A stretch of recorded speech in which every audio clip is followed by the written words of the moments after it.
Sa iban pang balita, Iloilo City DRRMO nakarecord sang unhealthy level nga kalidad sang hangin kasunod sang paglupok sang Mount Canlaon. Mga individual nga may respiratory illness ginahaylo nga magsuksok sang face mask.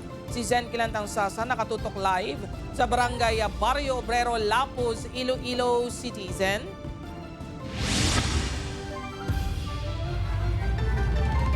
Dirt pa dahil nga ginamonitor sang Iloilo City Disaster Risk Reduction and Management Office ang air quality sa syudad matapos nga naglupok ang Mount Canlaon sa Negros.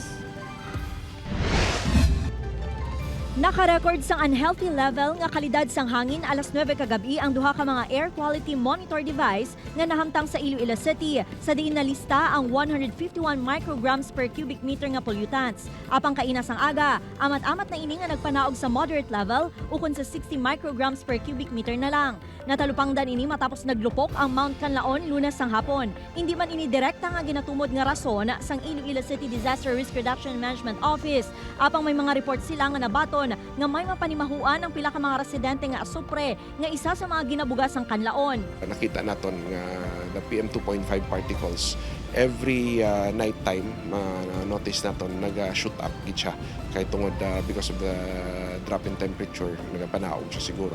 Sa ordinaryo nga adlaw yara lang sa 30 to 40 micrograms per cubic meter ang air quality monitoring. Apisar nga yara na sa moderate level ginahaylo sa gihapon ang mga individual nga may respiratory illness nga magsuksok sang face mask bilang proteksyon batok sa ashfall. Padayon man nga ginamonitor ang gas emissions halin sa kanlaon. Sunod sa RDRRMC6 nag-improve na ang kalidad sang hangin sa mga apektado nga lugar nga padayon nga ginamonitor sang Environmental Management Bureau 6. Ginasolusyonan naman ang problema sa tubig sa mga kabanuhanan nga apektado sang sulfur. Kung aton nga local government units naga-keep in touch gid sa amon for the updates, natatapan gid ining aton man nga mga evacuees naton in terms of kinahanglanon nila nga pagkaon, tululugan nila, kag even man no support gid for water because one of our main problem usually kung may Canlaon volcano eruption kita is ang source of water naton ano man siya affected gid.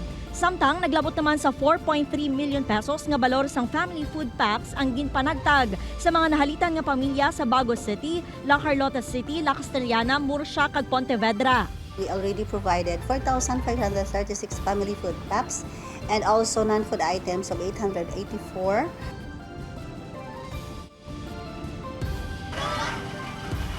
Dirt magapatigayon sang aerial survey buwas ang RDRRMC6 agoda madetermina ang extent of damage sa palibot sang Canlaon kag mahibaluan kung may ground deformation. Dirt? Madam Oged, salamat sa update. Kapuso Zen Kilantang Sasa.